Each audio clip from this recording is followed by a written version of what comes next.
Okay, I just turned the recording on just in case we want it later. Okay. So be careful what you say.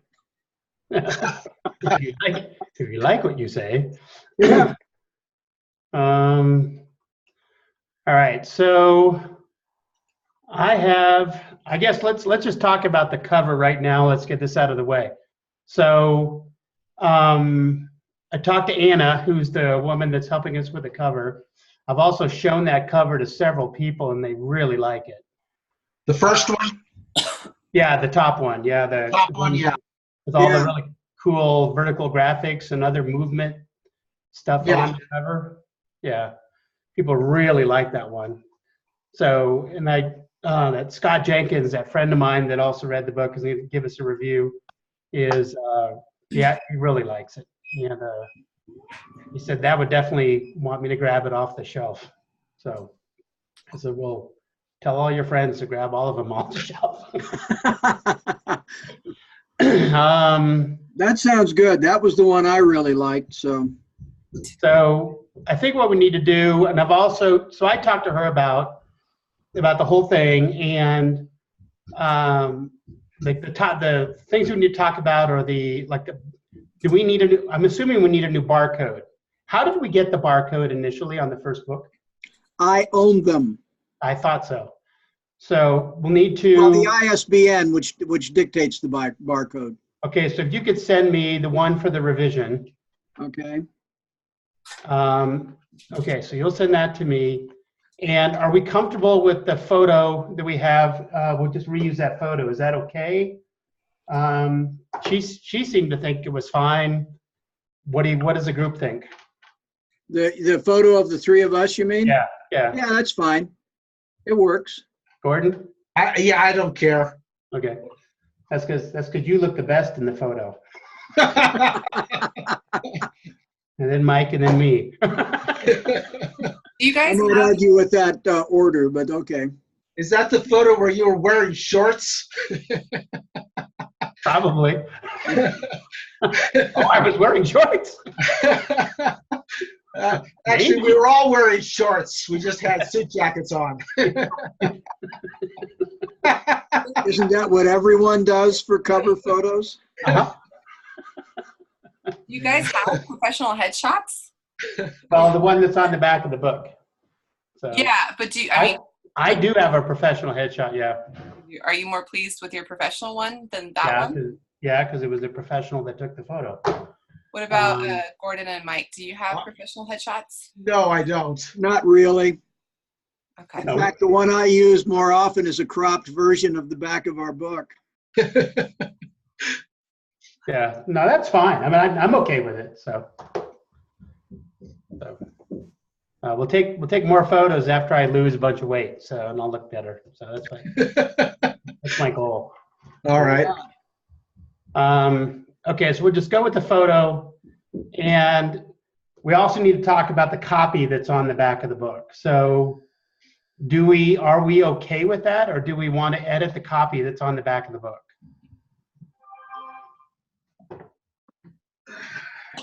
Yeah.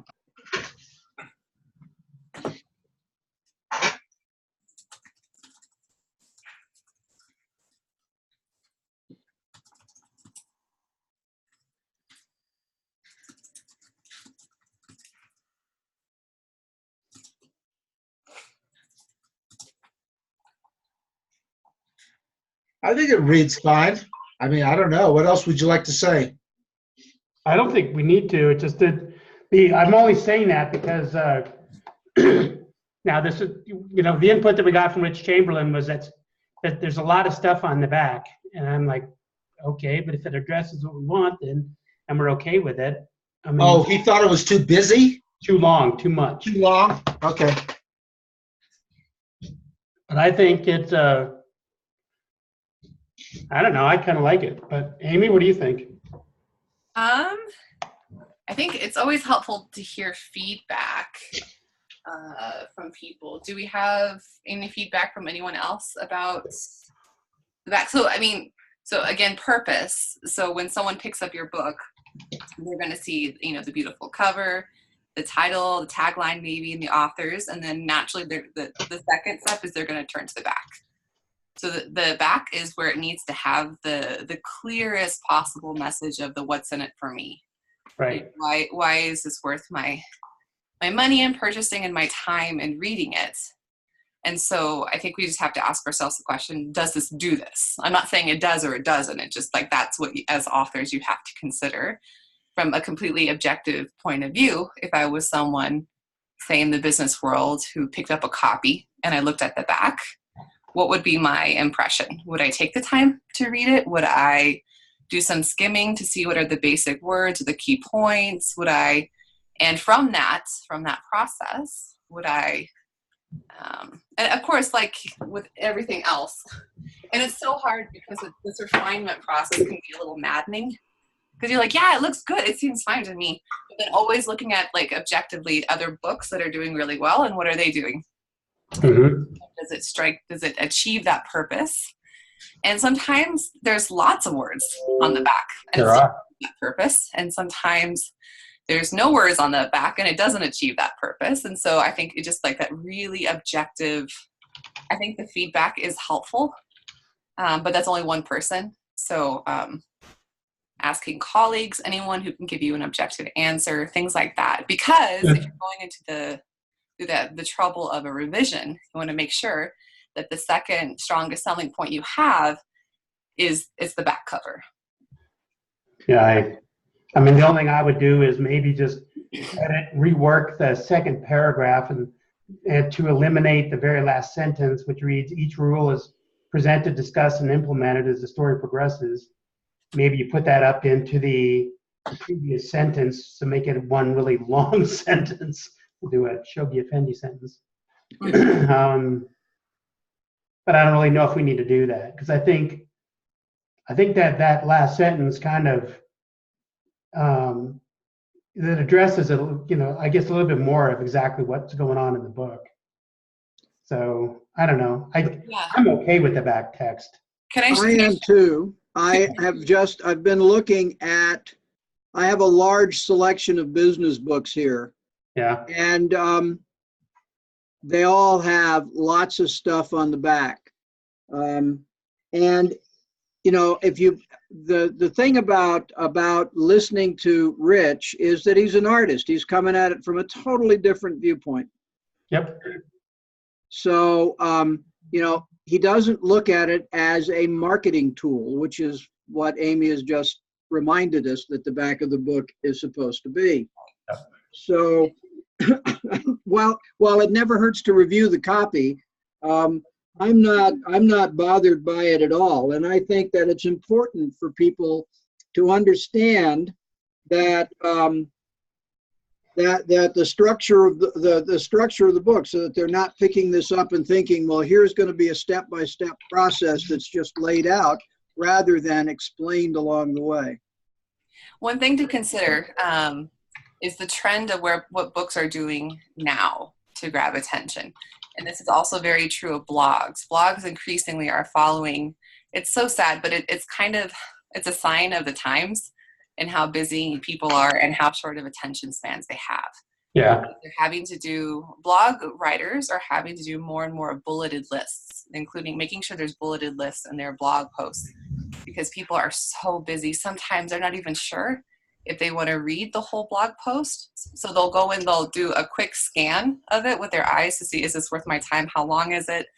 And then they'll see, are there bulleted takeaway points? I have to admit, I myself do this, because sometimes you do waste the time reading a blog post and you're like, I don't think that was worth it. I don't think I got what I needed to take away from that, because everyone is writing these days, right? And there's not a lot of refinement being put into these blogs. People are just kind of pumping them out for the sake of content. Okay. Recent books are doing the same. So on the back, they're doing like a bulleted list of, here are some takeaways. Like you will, let's see here. You'll learn how to, bullet 1, use the trifecta of awareness, purpose, and intent to build a successful networking practice. Identify the right groups and connections. Leverage your investments of time and money to get the best results. And that's only 3 points. So I think the back is fine the way it is if you want to keep it that way. Yeah. It's always something to consider. How can we always make things a little bit better since we're in the process anyway? If you want to do that kind of a style. I'm okay with the cover. I think I'm okay with the text. Yeah, I'm okay.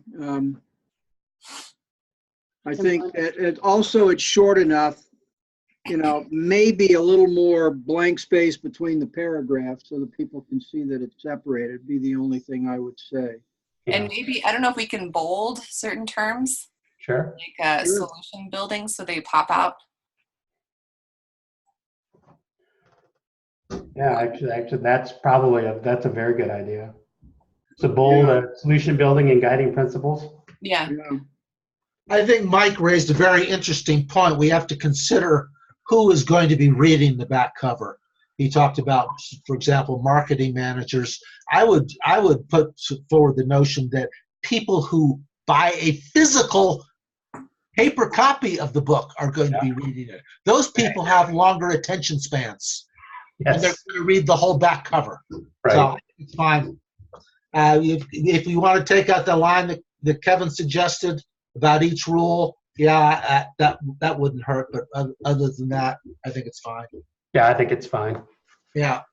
Okay. You can get the ebook or you can get the illustrated children's edition of the book if your attention span is bad. I know it's funny, What are you saying? but people, like, you gotta ask. No, you're right, Amy. The attention span is dropping. You know, Dramatically. if it takes longer than 1.5 seconds, then they're out. It is. But But that's- part of that is because we're inundated by information, right? And so Yeah. people are having to be choosier about what it is they're going to pick up and invest their time in. So that's why.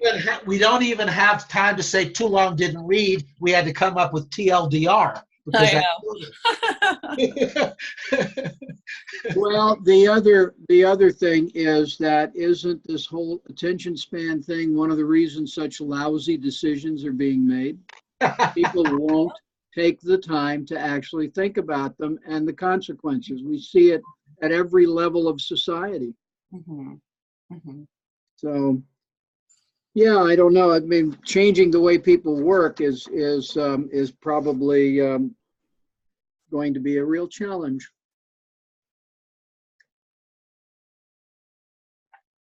Okay, I've got the photo. I think that's going to be just fine. Okay, I found my photos. Well, it took me a while, but I'll get this one off to so it's 371. So Yeah, Okay. I really think that'll be a much more powerful cover. yeah. Okay. Let's see. All right, so that's pretty much it on the cover and all that stuff. She's reworking it. Do we want to have that any other text on the front cover? Once again, I think Rich is the one that came up with that 9 guiding whatever it says. Do we want anything else on the cover, or does that just make it too busy? Yeah, that's a good point. And I kind of go back and forth on that. Yeah, I do too. I think part of it is, somebody looks at this moving beyond compromise, and what they need to know is what the book is about, because that title doesn't necessarily, we understand what it means, but the idea that it's going to be something that can help people make better decisions. Remind me, what was the tagline gonna be again? Yeah, I'm going to get it. I'm actually kind of leaning to including it. Hang on, let me go grab the last one that we had. It said, here we go. Man, I got a lot of programs. 9 practical steps. Consensus-based decision making, or what was it? Yeah. 9 practical steps to consensus-based solutions. Okay, we need to keep, I think, to one description: practical steps, guiding principles. And I like practical steps because that's what people want. Right. But let's if we start having too many terms, people are going to get confused. I agree. And it's just a question. I totally get it if you don't want to remove. So currently, it almost looks like the Why Stop There is the tagline of the book, right? It's still the title of the book. Uh-huh. Is it a possibility? How attached are you to not having Why Stop There in the title? If space is an issue, and put the tagline there instead. So that would be one option, is to remove Why Stop There in the title. The other option is to do what Mike had suggested, is maybe can we get a mock-up of what would the graphic designer do if she had to include a tagline. Yeah. Okay. Okay. Yeah. I have, again, in the KISS principle, I don't have an objection to taking Why Stop There out of the cover title. It can go right on the interior page, Why Stop There. And because that makes kind of a long title. If you look at the title of most business books, even if they have a secondary part, it's a very small portion of the cover. Yeah. I'm looking at a popular book by Doug Hall called Jumpstart Your Business Brain: Win More, Lose Less, and Make More Money. Well, there's a whole lot of crap on this thing. I don't know if you can see this or not.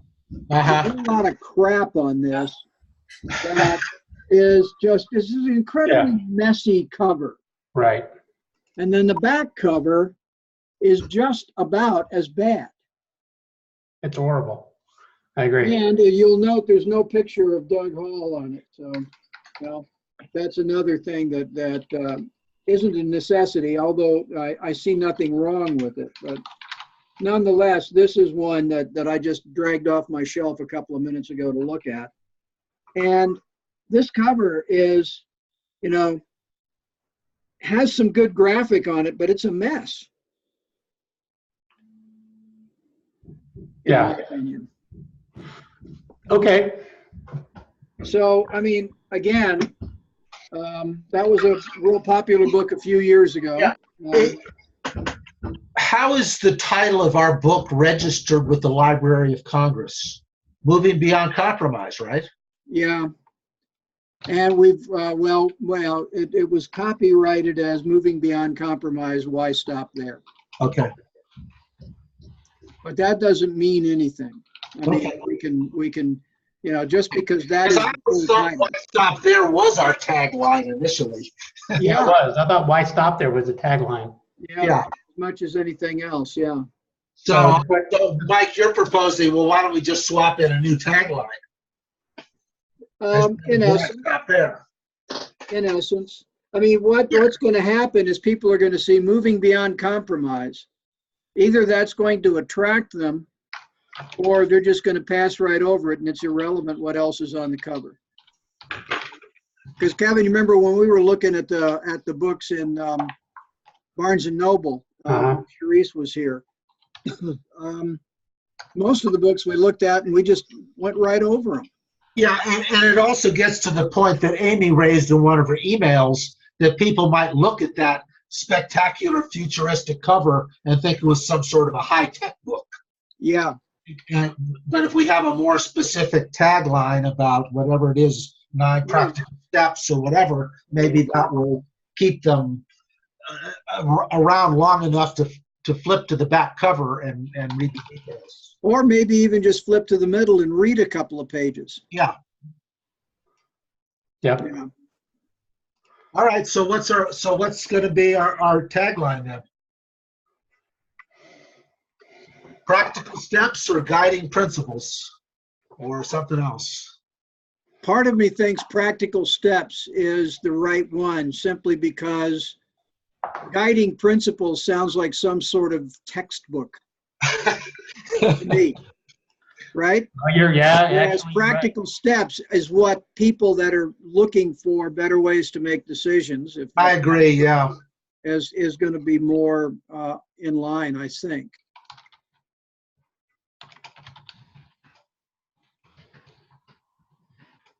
I think you're right. I'm sending this to Anna as we speak, so.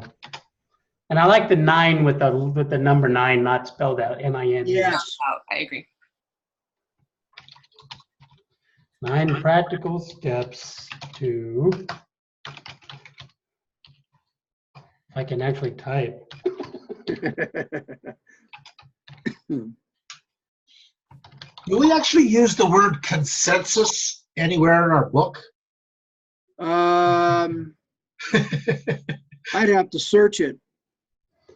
I don't I think we do, but I couldn't pinpoint just off the top of my head. I don't remember us really referring to it as consensus-based decision making, and I don't know if that has other connotations for people that we're not aware of. Not common in the vernacular. Yeah.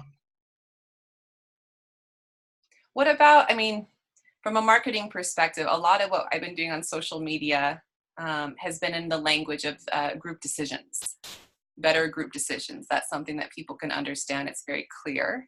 Yeah. So, like, what about something like, and we can wordsmith it, 9 practical steps to better group decisions, or better group decision making, or something like that, because you want to know what is the output, what is the intended effect. It has to be very clear, like, yes, I want that right now, and it has to be succinct in what it says. It appears one time, consensus appears one time in our book. Okay, good. Where? And I think we should. I think we should refer to the decision making as something else. I don't know, revolutionary decision making, or we did solution building is what we have throughout the book. yeah. Why don't we use that phrase? Take a look and see how it looks on the cover. Yeah. Okay.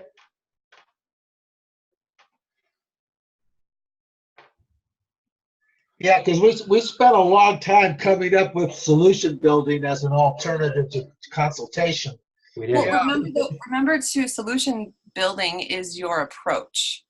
Yeah. So That's you true. haven't introduced it yet, right? So it's not always a good idea to put in the tagline, because that may be ambiguous. People don't know what that means. Oh, it is ambiguous. It's in the book itself. So beware of using solution building as a term in your Right. tagline. Yeah, and I think that's a good point. That's a good point. How about a revolutionary approach to decision making? But it is revolutionary. If decision goes by Baha'u'llah. It's only 200. It's only 200 years old. Well, not quite. Yeah, but who's counting? He's only 2 years old now. I really do like actually the term revolutionary. I think that might be something that would be really useful to look into, especially since the whole graphics of the cover and this idea of moving beyond something is that it's revolutionary in its approach. It's not just what we've tried with the tweaks. It's like something that's completely new. Exactly. Yeah. I would probably look at the cover or the back cover or read a few pages inside if it said revolutionary. Oh, really? Well, we'll see about that. Yeah. You know, You have to tie it into revelation. and again, we're aimed here at group decision making. Obviously, personal decisions, we should use some of the same considerations, but the book is mainly aimed at group, and I like the idea of group decision making being a part of that. Okay. Okay. Let's see how that looks, and hopefully it doesn't get to be, you know, too much apart. But as I say, so many of these books have so much crap on the cover. I know. Yeah. And sometimes it's to their advantage and sometimes it's not. Yeah. And I don't mind a lot of crap as long as it gets the message across. It's also about design elements and understanding the elements of good graphic design. So understanding the combination of different fonts, so sans serif versus serif fonts, the size, the spacing, all of these things impact. So it's just like the back cover, like I was saying, you know, you can have a lot and it actually still conveys the message that you want, or you can have little and it doesn't convey the message that you want. So it has to be that fine balance, and a good graphic designer will understand that. Right. So revolutionary, say that, how do you want to read that? A revolutionary approach to group decision making? Yeah. Is that where we, yeah. And that's great too, because you're highlighting that it's different than just decision making. Because there are so many books out there on decision making, but I think what we established is that there are only maybe a couple, 2 or 3 that exist that are being marketed for group decision making. Right. And most of them, of course, are based on all of the current methods that everybody's doing, just tweaking that. Yeah. That's all it is. There is nothing out there that I've found that looks unique, aimed at business. You know, there's lots of stuff in the Baha'i literature about consultation, but there's not a whole lot in the business literature that is truly unique. Yep. And all the consultants like Kepner Trago and others and Bain that do this kind of work or offer these kind of approaches basically go into an organization, see who's in charge, and make sure that the decisions they want are made. I mean, that's been the standard. That's how they get contracts. Well, that was why we moved away from the word consulting right away, because it had a completely different meaning. Call them outside consultants. They'll do a motion study or whatever. Yeah. By what processes work. You know what the definition of a consultant is, don't you? What? No, but you'll tell us. Someone who looks at your watch and tells you what time it is. Yeah. That's right. And I've seen that a lot. But we want to be consultants. Yeah, so we need to learn how to read watches. Other people's watches. That's right.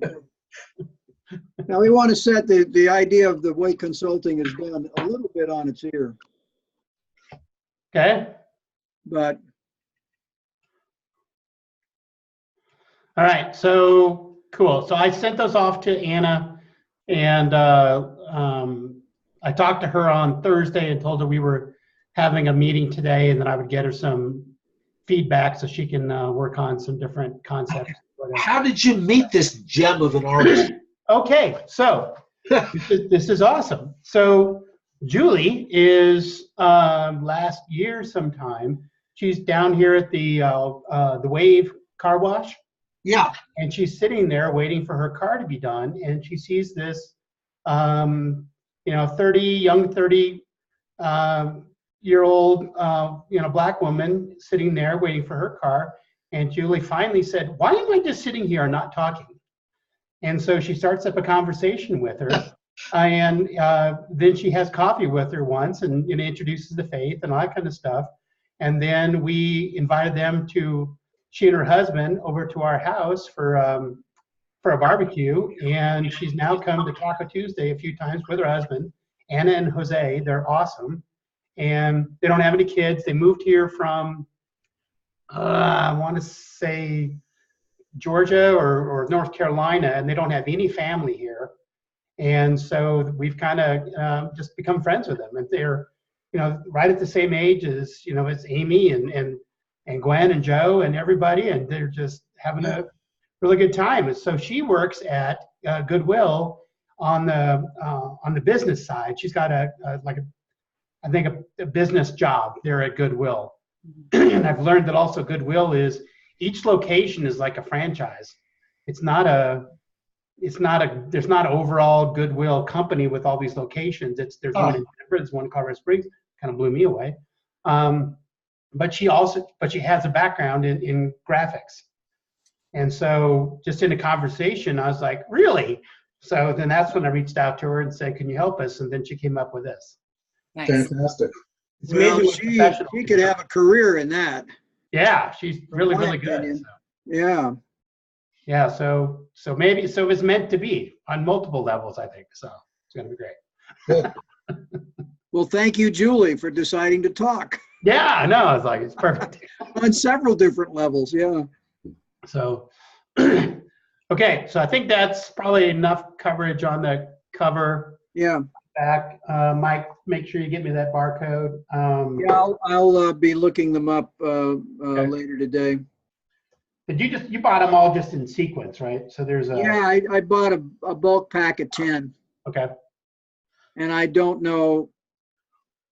I don't think we've used but one really. Yeah, we've only used one, so We didn't have to have different barcodes for the different media format. oh yeah, I think we used two because one, the electronic version is a different one. Yeah. And I think if we change the price, do we have to change the barcode? No, I don't think so. No, because the price is determined through our printer at Ingram Spark. That's how we set the price. And Okay. then Spark then fed that out to Amazon and Bark and whatever. Okay. Yeah. The barcode is the ISBN. Yeah. So I've got another 8 of those critters we can use. Critters. Good. Okay, cool. So do we want to get to Amy's notes and progress report here? Yes, Yeah. please do, because I definitely need to be done at 11. So Great. Okay. Did you Right, all have Amy? a chance to read it? Yeah. Yes.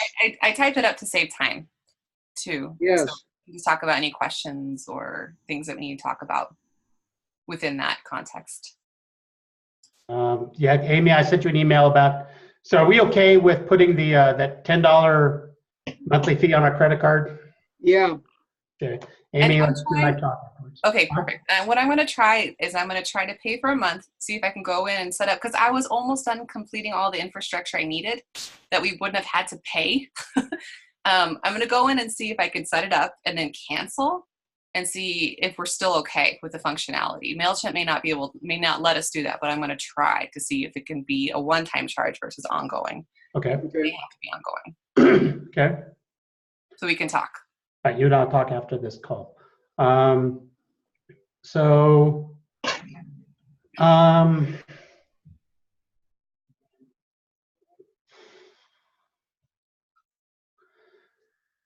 so do we need to just, as we get new emails, just send them to you of our just to add to our contacts?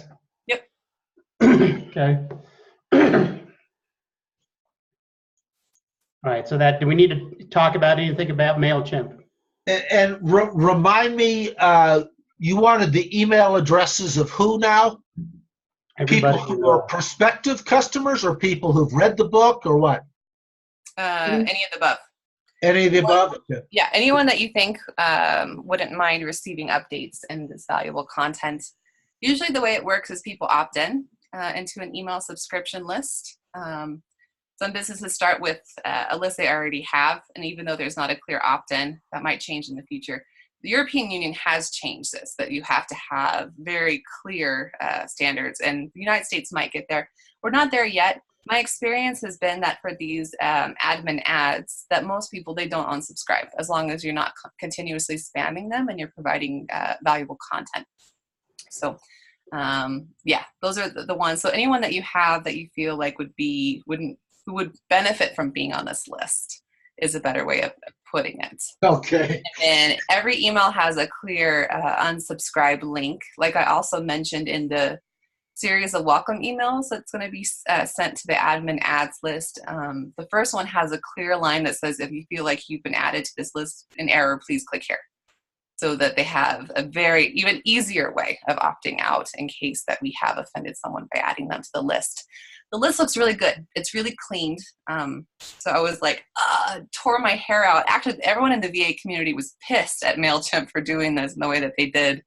Normally, they don't do this. Normally, if you have a free or a lower paying option, what they'll do is they'll add new features that make you want to upgrade into a higher price instead of taking away basic functionality of what you've already developed. So a lot of people are not happy with MailChimp. So I'm going to see what we can do because we've dumped all this work into it. We have all these emails that are ready to go as soon as we just have that email list uploaded to it. So I'll continue looking for alternatives that are cheaper if we have to continue to go the All monthly right. subscription route.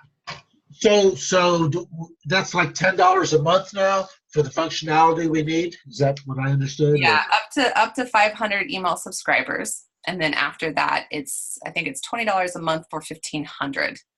So again, I'm going to see what I can work within what it is we already have, and then find other options if I feel like there are more cost-effective, better options. So then, are we going to pay month to month, or do we have to get a year? I would recommend month to month. Okay. Most subscription services, unless you're already in love with them and you know that there's just no way you're going to change, I really discourage doing the annual because it locks you into that, and you've already paid. Yeah. Yeah, Exactly. and it's not that much of a discount, to be honest. It's not worth the risk. Yeah. But Yeah. MailChimp doesn't even offer it. It's still just a monthly thing. Okay. It sounds like an experiment on their part. Yeah. Yeah, and I'm sure they figured it See into their what business blowback they model. get. There's a mass exodus out of MailChimp happening right now, but I'm sure they figured that for their Sure. long-term Yeah. financial success. Yeah. Yeah. Now, these 4 emails, have you written them or do we need to? No, I've already written them. Like I said, if you want to understand what is the process and what does it look like to subscribe to the email list, if you go to the website, you wait 5 seconds, there's going to be a pop-up that shows up, and you can enter in one of your alternative email addresses, and you'll see how it's being automatically delivered in MailChimp. And that's part of that know, like, trust factor, where they're finding on average it takes 4 to 7 emails for people to feel comfortable with a company and with their message and to become converted clients, actually. So these Okay. 4 emails are delivered over the course of a week, spaced out. And it's, again, to do those things, right? It's to deliver on what was the freebie that you signed up for. It's to introduce the authors, introduce the solution building method, and to give a little bit more important content.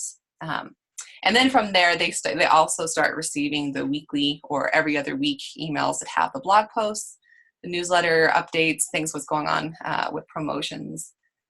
So what I did is I pulled a lot of the content from the book itself. And trying to make it very clear. So if there's something you see in there that needs to be edited, let me know and I can change it. But I highly recommend that each of you go ahead and subscribe. I just did. So you can see the process of how does this work. And so far, I think I mentioned this, just from one social media post on Facebook, we've already had 2 new email subscribers as a result of that, which is Oh, gold. great. Anyone in the marketing world will tell you that your email list is gold. Yeah. It's something you own.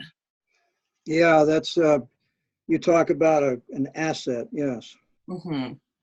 So no matter where you go, this is the important email list that you can retain. This is your audience and the best way to be in front of them, because social media can be hit and miss as to whether or not they've seen your messages.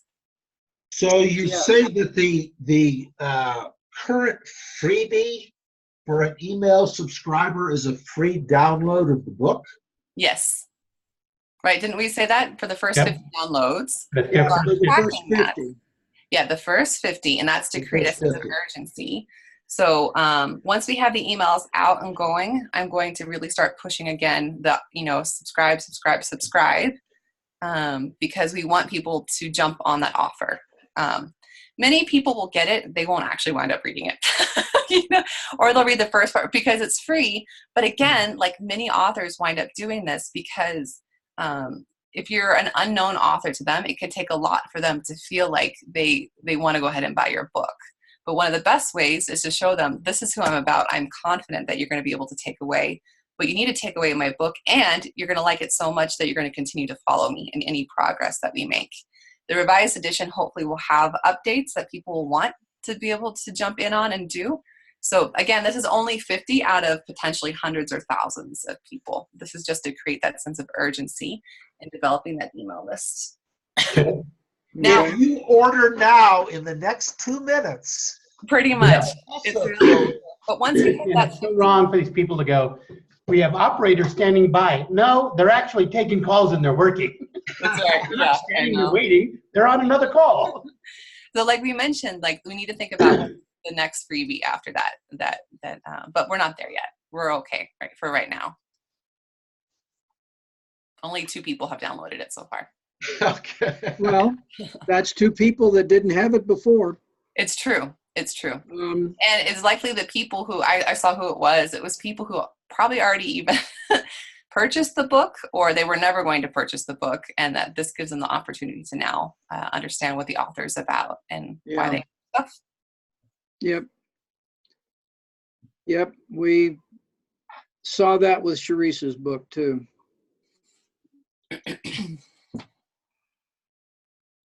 Okay. All right. And Amy, I believe it or not, I have been getting onto my Facebook and LinkedIn and Twitter now and again. That's Things are just crazy right now with us, but yeah. And I appreciate what you've been doing. Mm-hmm. Mm-hmm. Yeah, my goal is to post 3 times a week on across those 3. So Facebook page, Mike's LinkedIn, and Twitter profiles is where we're posting them right now. So Mike, the more you can invest in social media, the more people are going to see that. And hopefully my work will also be to continue to find influencers that we can make those connections with, that they're also seeing your posts. Great. Well, okay, I'm in the process of drafting the 8th blog. We've been distracted with other things for the last couple of weeks, but I'm going to get back to that too. And they're great. They're chock full of content. So that's where I'm pulling a lot of the social media content from, from your blog posts themselves. So it's not any new original content. Now I may have to like wordsmith or make it shorter, especially for Twitter. Twitter is maddening. Talk about a short attention span. I don't like it on Twitter, man. It's just too short.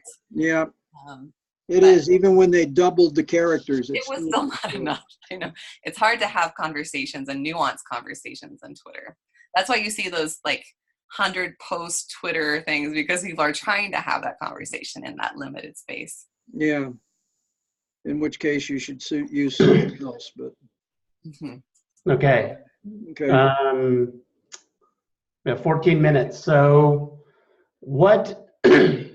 Amy, what do I need to do with my Facebook or anything that I need to do? What am I owe you or what, anything? Yeah, I haven't had a chance to look at your profiles recently. I think just making sure that they look optimal. And then once I find a crack of time. So as I mentioned in my email, I'm really trying to slow down my work to give you guys more time to talk about the bigger picture stuff, which is making sure the revised edition is ready to go so we know when that release date is going to be. And then the secondary and the tertiary opportunities that are hopefully going to arise from, because I'm still convinced that while you may sell a high number of copies via advertising and the strategies that we're doing in terms of, promoting traffic to your website through social media, through emails, etc., that I think our best bet for selling high volumes is through relationships with businesses.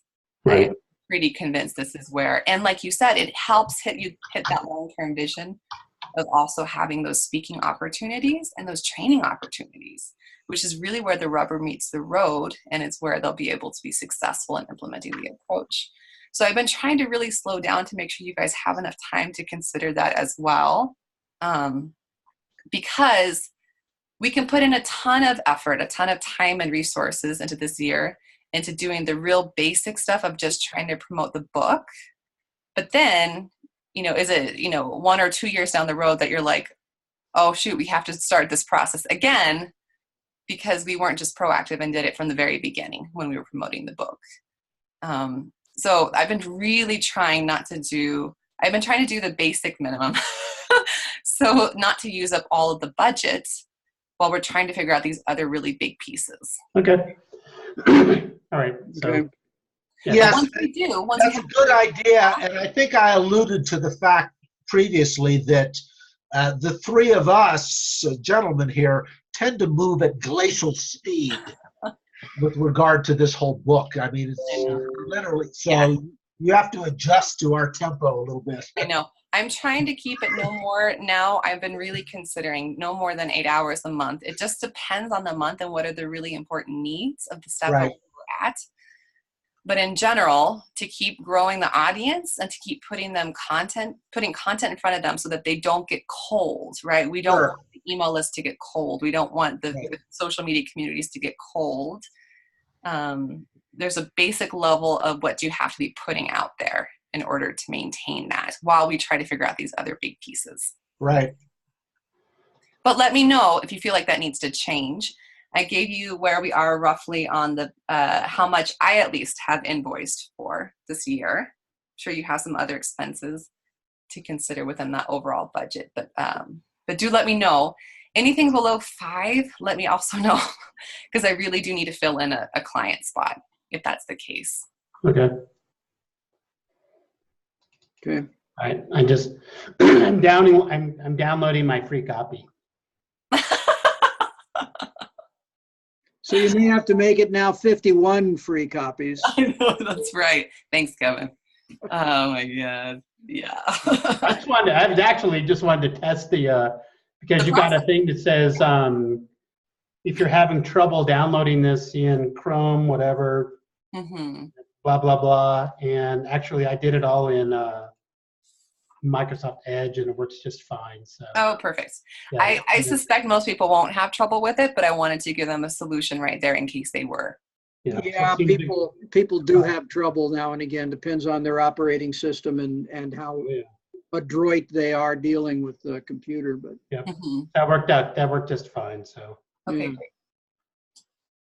Okay. All right. Okay. You're doing a great job, Amy. We appreciate it. Oh, it's my pleasure. Yeah, All and right. again, I'm trying to give you as much time as possible. Let me know if there's anything I can do in that respect. Remember, these things don't have to be perfect, but to have like just real, and it would be up for the 3 of you to decide what are the critical things that if Amy all of a sudden develops a great relationship with this company or this influencer, and they're like, yeah, can you come in and we actually have a training opportunity open? You know, what would that look like? And it could be from materials we've already created. It can be very simple, but I think that you need to have something in place because we don't want to lose those opportunities when they start to arise. I agree with that. Okay, so let's, we talked about edits or changes that we wanted to make to the book or additions.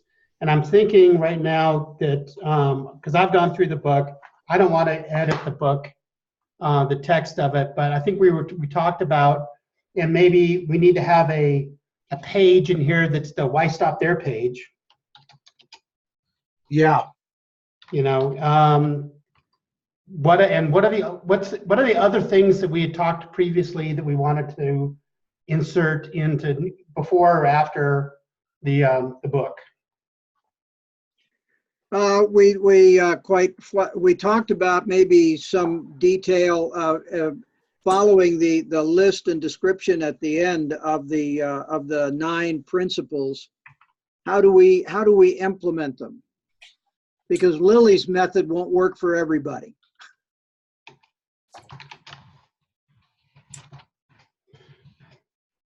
Okay. How can you implement the principles? Yeah. Okay. I thought there was something else we talked about a while ago of. Yeah, I don't have my notes. Amy, do you remember what that was? I have a couple of other things that I had on my list. Please. So authors, typically in the back, I know you have, do you have your about section in the front? I can't remember, or is that? The bio's in the back. Oh, perfect. So it's just adding to the about the authors section, the ways they can continue to follow you. So for example, this author wrote, KP works with individual clients and or owner employee teams one-on-one and through workshops and trainings in person and online. So it shows that you're available for these additional things. Workshops and trainings. To work with her in achieving her business goals, visit or email. So website and email is included. a high energy and engaging speaker. This person is available to present a number of topics to business groups and networking organizations. If you want, I can send this to you too, Kevin. Just giving you a sense of what this is. Well, I'm just doing a bulleted list of Gotcha. Yeah. afterwards. Yes. So I can send this to the group if you're interested. Download a copy of her speaker sheet or invite her to your group at so website or email. And then she also writes, did you love the actionable tips and tools provided in this book? Download your copies at so-and-so.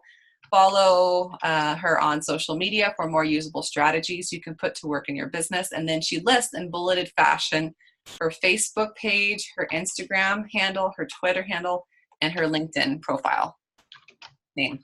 Okay. So that's the social media. That's the really important part. So, okay, they've read the book. They love it. They're reading, okay, who are these authors, right?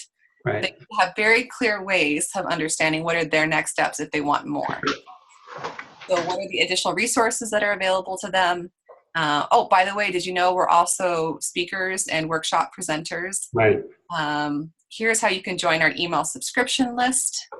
And here's how you can follow us on social media for more business tips. You always want to have the upsell ready to go to be presented. Not because we're salespeople and we're constantly trying to, get more out of people, but some people are genuinely interested and they do want more. And so thinking from that person, that business owner, for example, of like, this is great content. What else can I do? Or how else can I get tools to do this?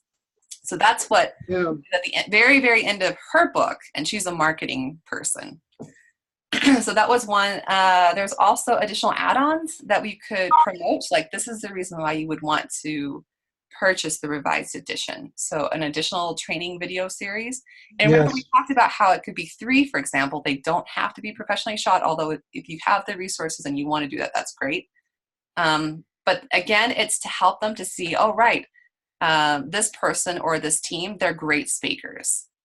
They know their stuff. They know how to talk to the camera. They can be short. They can be like 5 minutes long each. And it's like, okay, the next additional 3 steps you might want to take. And then at the end of that 3rd video, it could be like, if you want to know more, contact us at this or whatever, or sign up for whatever. So it's all about. I've been getting back to the glaciers. I think if we could get to, maybe, what can we do? Because I'm really feeling frustrated. I guess it's myself is to blame for a lot of it. Is I want to get these edits and changes and the cover done and all this stuff and the final stuff that we need to do to the book to get the edition done, and then maybe we can address training speaking like you just said in that in the back of the book in the about the authors section or immediately following. But we need to point them to like our website or something because we can then update that as needed. Yep. Yeah. And so Absolutely. what can we do to get this edition done so that we can pull the old one off, do what we need to do, put the new edition on, and then we can really start marketing. Because I really feel uncomfortable with cranking a lot of marketing if we don't have our new edition done. Am I right? Yeah. So what we need is that timeline. We need the timeline for, okay, when is the new published date? Yep. And we need to be able to work backwards from there. If it's not enough time, then we need to stretch it out further to the future. So that's something that has to be decided. And if we know, for example, that, okay, these 3 additional training videos are going to be from a listed website link in the back of the book, like that's where they're going to find their updated freebie, right? Then that we know that that's going to have to be on the website at some point when we're doing promotions, right? So that someone else is working on that. Okay, so when is the drop dead deadline for that to be up on? And maybe it's not you that's doing it, Kevin. Maybe it's Mike, for example, and he's working with someone to help him to be able to do that. I think we just have to have clarity on timelines that we're talking about. I'm not entirely comfortable promising that in the book itself if it doesn't already exist. Remember, it doesn't have to be super polished. We can always update it and make it. No, but it does actually have to exist. I'm not going to offer something that we don't have. Well, okay, I'm coming from a place of, I have one of my friends, she has a weekly video she does. And it's usually 5 to 7 minutes long. It's not super professional looking. It's clear she's doing it from her phone, but it's quality content that is shared that people find a lot of value from. It can be something as simple as that. I know it sounds daunting, but I think I'm kind of with Kevin. I think he was alluding to, let's just point him to the website. Okay. And then they could have the offers or whatever. The only thing that I would like to see added to the book, and I'm pretty sure we talked about this, is add more reviews. yes, that was on the list as well. Inside the cover, you know, I mean, that's where I look, you know. Yeah, new reviews on the inside cover, right? I look to see what kind of reviews these authors have had. Right. So, On the list. yeah. Now, have we got more reviews? I know, I think I was talking to Julie Cooper in our community, and she actually used our book for some project, I think, and she might be willing to write a review. Okay. Have we accumulated some other ones? Aside from our 2 original ones from Doug Allen and Larry Jones? From Scott, that one seems good. We can maybe cut it a little bit. And this is true across the board. I know we haven't had much time, but this is like the more reviews we can get on Amazon, the better. I have one client who's an author that this is almost exclusively what she does, is she keeps track of all the interested people. So Mike, for example, you saw Alika Mahoney. She's a Baha'i musician. She's using very strategically Facebook Messenger for building her audience. And this is what my other client does. She just continuously friends people on Facebook that are Baha'is that she think would be really interested in the content. And then she engages them in messaging, encourages them to read the book. If they haven't read the book, get their feedback. If they have read it and they like it, then we move them down that funnel towards a review. We're working on helping them get up a review on Amazon. As Mike knows, Amazon reviews are critical. The more we can get on Amazon, the more likely they're going to present your book, because it's seen as proof, social proof that this is a good book. Yeah, and Amazon, the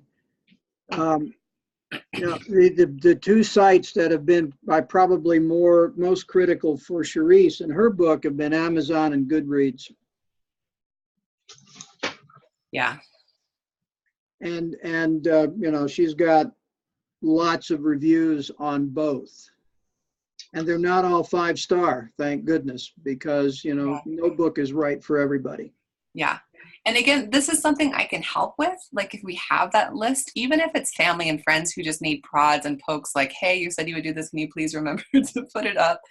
And keeping track. Again, it just takes time. It takes time out of the budget. I need to go, folks.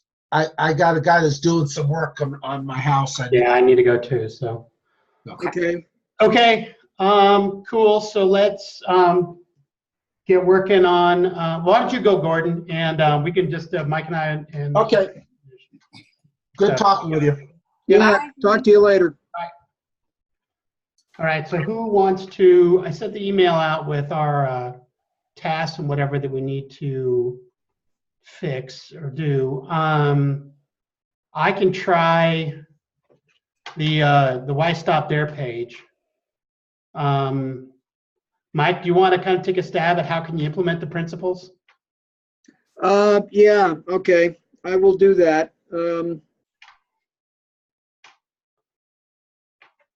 then Amy, if you wanted to do on that 3rd bullet of edit the about the authors page to include, that we're available for workshops, blah, blah, blah, training, and I can do that. then the download a copy of and that. I don't know if that needs to be on a separate page or after the about the authors or somewhere in there.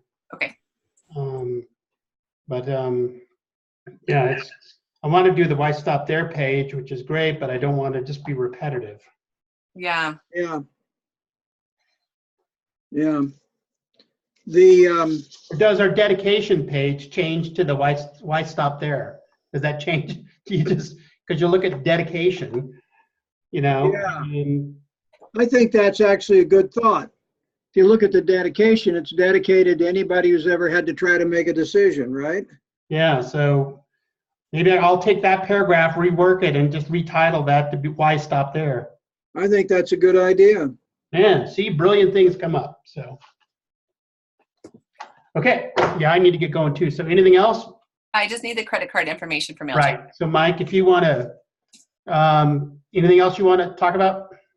I don't think so. I'm still working on blogs and Doing a great job. Social media. I will continue that. Just Amy, congratulations, by the way. Oh, thank Took us a you. while to decode that Instagram picture. Did you see on Instagram?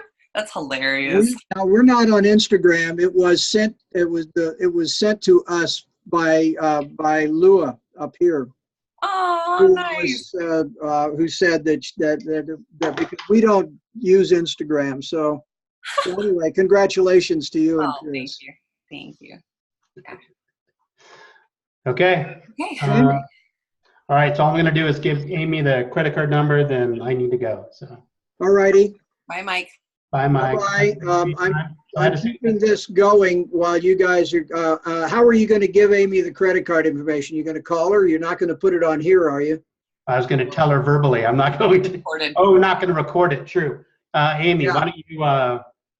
why don't you just call me on my cell phone? Okay. Okay. I don't have your cell number. What's your cell number? 303.